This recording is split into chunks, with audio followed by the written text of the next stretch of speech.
وبث منهما رجالا كثيرا ونساء واتقوا الله الذي تساءلون به والأرحام إن الله كان عليكم رقيبا.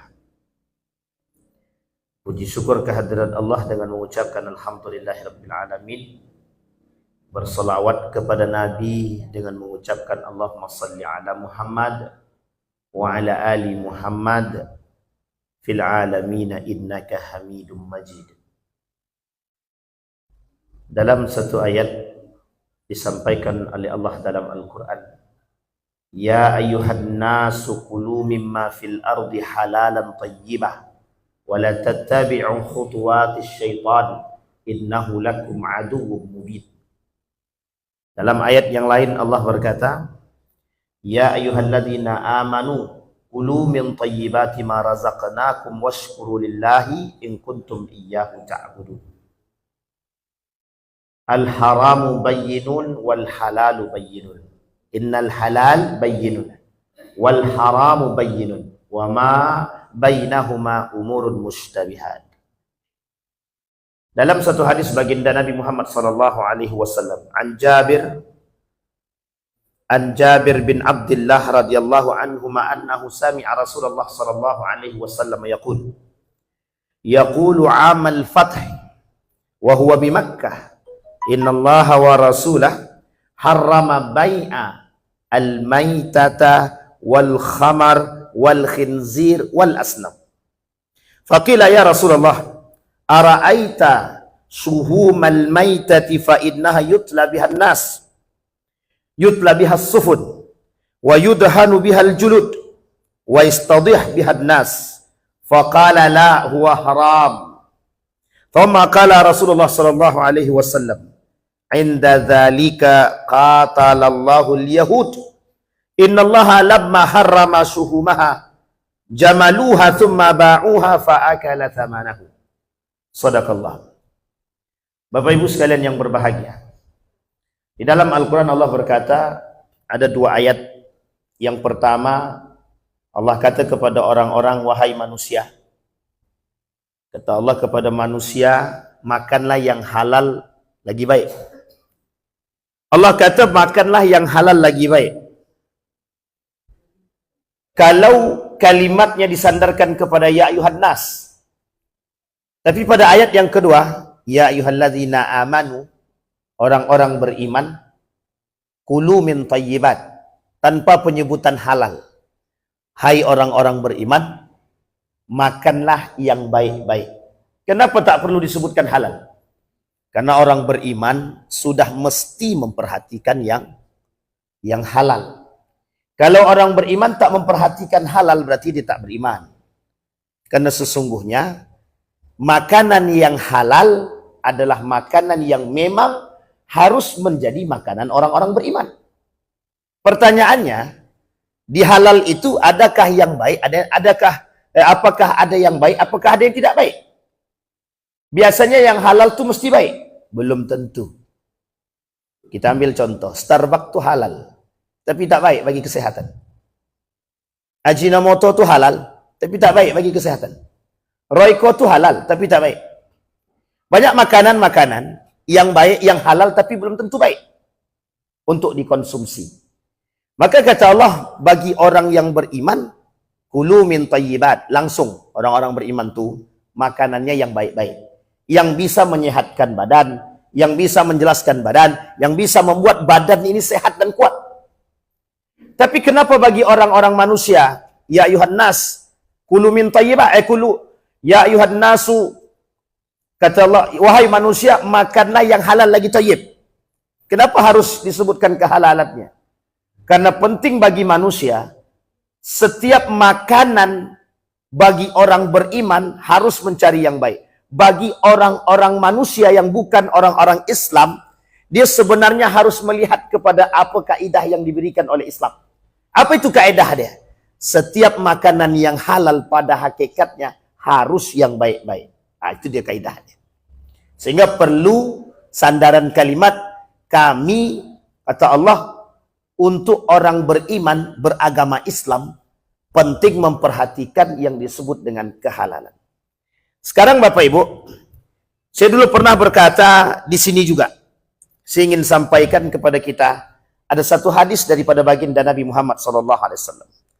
Dalam hadis baginda Nabi ini, kemana perginya turunan babi? Nah, ini jangan alergi dengan kalimat ini. Karena dalam kalimat ini sebenarnya sederhana Bapak Ibu. Kemana perginya turunan babi? Apa maksudnya? Dari seekor babi, ada seorang peneliti, Kristin, nama dia Kristin. Seorang peneliti, selama 3 tahun dia meneliti seekor babi. Lahir 185 produk. Berapa tadi Bapak Ibu? 185 produk. Dari seekor babi. Pertanyaannya, apa saja yang kemudian bisa diproduksi daripada seekor babi? Nabi sampaikan, di dalam hadis Nabi itu ada. Salah satu di antaranya adalah lemak babi. Bagaimana dengan minyak babi? Bagaimana dengan tulang babi? Apa kata Nabi? Itu adalah makanan orang-orang Yahudi. Yang dikembangkan oleh orang-orang Yahudi. Ini kalian Nabi yang bilang, bukan saya. Dikembangkan oleh orang-orang Yahudi, diperjualbelikan oleh orang Yahudi, diambil keuntungan oleh orang-orang Yahudi. Nah, kita bacakan hadisnya. Inda dzalika qatalallahu al-yahud. Innallaha lamma harrama suhumaha jamaluha thumma ba'uha fa'akalu samanahu. Apa kata Nabi? Orang Yahudi, lemak yang keras daripada babi dicairkan dia. Karena kata sahabat, lemaknya babi tadi yang keras itu untuk menempel perahu yang bocor. Digunakan tuh Pak. Lemak babi yang keras-keras itu bisa digunakan untuk menempel perahu yang bocor. Tapi oleh kaum Yahudi tak begitu. Dicairkan dia, dijadikan dia minyak, dicampurlah dengan makanan, kemudian dijual. Pertanyaannya adalah, apa tujuannya? Disampaikan oleh Kristin dalam risetnya itu sebagai pelemak makanan. Sebagai penambah tekstur makanan. Pertanyaannya adalah, apakah yang dilakukan, riset yang dilakukan oleh Kristin ini benar adanya atau terbukti? Kita lihat makanan-makanan mana yang hari ini yang sulit kita temukan ada campuran minyak babinya. Tidak sulit Pak kita temukan, tidak sulit. Banyak sekali makanan-makanan yang bercampur dengan minyak babi, tujuannya satu saja, penyedap rasa. Dikatakan oleh sahabat, bagaimana kalau yang dijual itu, yang dikonsumsi itu, yang diproduksi itu hanya sekedar tulangnya saja Rasul? Kata Allah, semua yang terkandung dalam babi haram. Nah, sekarang perhatikan baik-baik. Ternyata apa yang disampaikan oleh Nabi dalam hadis ini, itu terbukti hari ini. Babi tadi menghasilkan 185 produk. Kita sebut makanan, peluru. Jadi peluru senjata tajam juga bisa dihasilkan dari anggota tubuh babi. Lebih tepatnya daripada tulang babi. Dan itu disampaikan Pak. Kulit babi. Banyak yang memakai kulit babi untuk dijadikan jaket. Banyak Pak. Kulit babi yang dibersihkan, kemudian dijadikan kulit. Banyak diperjualbelikan. Kita lihat. Sepatu Pak. Banyak Pak. Apa kata sahabat kepada Nabi tadi? Kata Nabi kepada sahabat tadi, orang-orang itu memanfaatkan ini untuk dijual. Dan kemudian dimakan. Pertanyaannya, Nabi sebutkan langsung. Siapakah orangnya yang disebut Nabi? Yahudi. Pertanyaannya lagi, apa tujuannya? Mencari keuntungan. Ternyata di balik babi ini, di balik rahasia babi, ada manfaat yang bisa diambil oleh kaum Yahudi. Tahu dia keharaman yang dimiliki oleh Islam, tapi dia masukkan pada kita hal-hal yang mungkin kita tak ketahui. Yang selama ini dalam pikiran kita, babi itu haram. Dah gitu saja, makan babi haram. Tapi kita tak pernah berpikir apakah makanan-makanan yang tersedia di sekeliling kita nih bercampur dengan minyak babi atau tidak. Yahudi. Sekarang mau saya coba kiaskan pada keadaan hari ini Pak. Saya coba konversi dengan keadaan. Dulu pernah terindikasi namanya supermi. Minyak supermi pada masanya, supermi bawang. Itu rasa bawang, itu pernah terindikasi minyak babi. Yang kedua, ada namanya kuaci warna merah yang ada Cina-Cinanya. Itu sempat terindikasi maka minyak babi. Kemudian ada beberapa roti-roti yang terindikasi minyak babi. Ada lagi, ada marshmallow yang juga terindikasi pada bukan minyak babi, tapi kalau marshmallow ini nikotin kalau saya tak salah. Ada narkobanya, ada ganjanya kalau tak salah. Sekarang pertanyaannya Bapak Ibu, banyak makanan yang berada di sekeliling kita ini mengintai. Mengintai ngapain? Membuat kita bisa jadi manusia yang tadinya harusnya kuat menjadi lemah. Dan Bapak Ibu tahu, itu tujuan Yahudi untuk melemahkan kita secara fisik. Sekarang kita perhatikan. Baru-baru ini, di tanggal 26 sampai 25 Juni, 25 sampai 26 Juni. Apa yang terjadi? Ada yang disebut dengan Gaza Humanitarian Foundation. GHF. Memberikan bantuan tepung kepada masyarakat Gaza yang di dalamnya ada campuran narkoba. Coba bayangkan. Pertanyaannya adalah apa tujuan mereka? Disampaikan oleh seorang pengamat dari Hidayatullah, peneliti riset Hidayatullah, apa kata dia? Pembunuhan massal yang masif mereka lakukan tidak hanya dengan senjata, tapi menggunakan racun yang mereka tebarkan di dalam makanan. Di tanggal yang sama, beberapa hari sebelum, bukan di tanggal yang sama, 2 hari sebelum itu, masyarakat Gaza itu disuruh untuk mengambil bantuan. Disuruh untuk mengambil bantuan di perbatasan. Sampai di perbatasan bukan hanya makanan yang mereka dapat, tapi tembakan. Ternyata di dalam makanan yang mereka terima, dari salah satu LSM, atau lebih tepatnya GHF tadi, ternyata oleh sebagian pengamat mengatakan ada campuran narkoba dan campuran nikotin. Apa tujuannya? Untuk melemahkan kita. Melemahkan umat-umat yang ada di Gaza. Sekarang kita lihat, siapa GHF itu? GHF ini Pak, lembaga sosial. Lembaga sosial, awalnya lembaga sosial yang bertujuan untuk kemanusiaan. Tapi ternyata dia berdiri tahun 2025. Di akhir ini dia dibantu oleh evangelis Israel, pendukung Israel. Ternyata banyak dana-dana masuk, 30 juta US dollar masuk ke mereka sebagai bentuk investasi dan dikawal langsung oleh militer rahasia Amerika Serikat dan tentara-tentara Israel untuk masuk ke dalam. Jadi Bapak Ibu sekalian yang berbahagia, mereka sekarang mulai melakukan aksi yang sama untuk membunuh anak-anak yang ada di Gaza. Mereka lakukan seperti apa yang mereka lakukan kepada kita. Cara mereka untuk merusak mindset kita bukan hanya pada aspek pikiran saja, Pak, tapi mereka masuk dalam aspek kesehatan. Mereka masuk dalam aspek makanan. Karena yang dia tahu umat muslim itu tak boleh makan yang haram.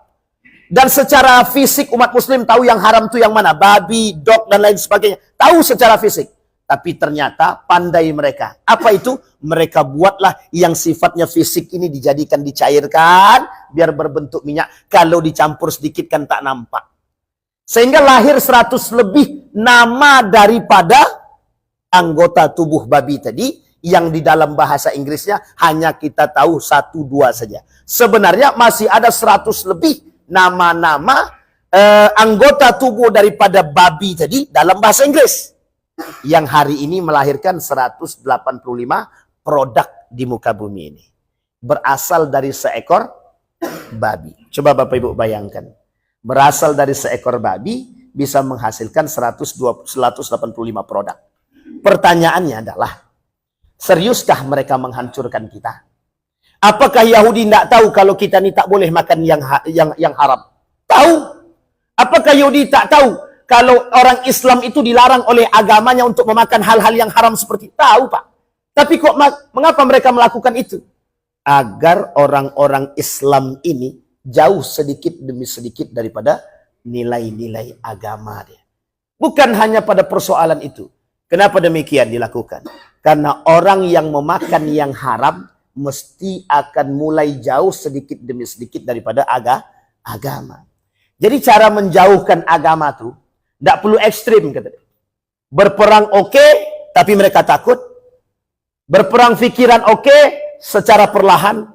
Tapi kemudian mereka masuki juga dari sisi obat-obatan. Dan yang paling penting hari ini, mereka masuk dari sisi makanan. Maka Bapak Ibu sekalian yang berbahagia, merujuk kepada ayat yang tadi kita bacakan. Orang beriman perlu sangat memperhatikan makanan yang halal. Dan yang thayyib itu penting.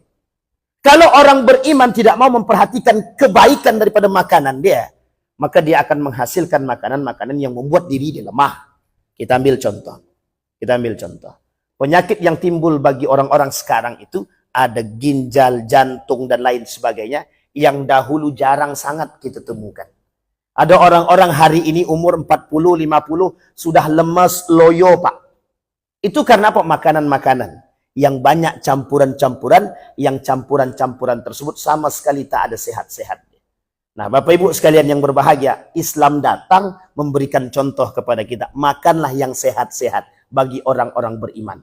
Tapi bagi manusia tak berkata begitu. Sandarkanlah makanan kalian, wahai manusia, seperti apa yang dimakan oleh orang-orang beriman. Karena orang beriman pasti halal, pasti baik. Karena orang-orang beriman, dia makan yang mesti sesuai dengan aturan agama dia.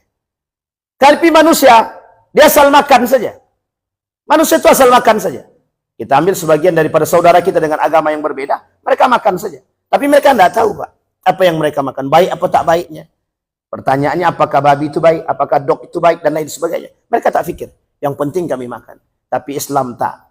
Karena bukan hanya persoalan makanan, karena setiap binatang itu punya karakter yang Allah jauhkan dari kita, termasuk persoalan babi. Bisa dipahami Bapak Ibu sekalian yang berbahagia?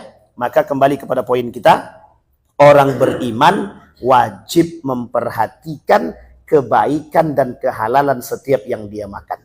Nah, kita berdoa kepada Allah, semoga yang kita makan selalu yang baik-baik, yang halal-halal.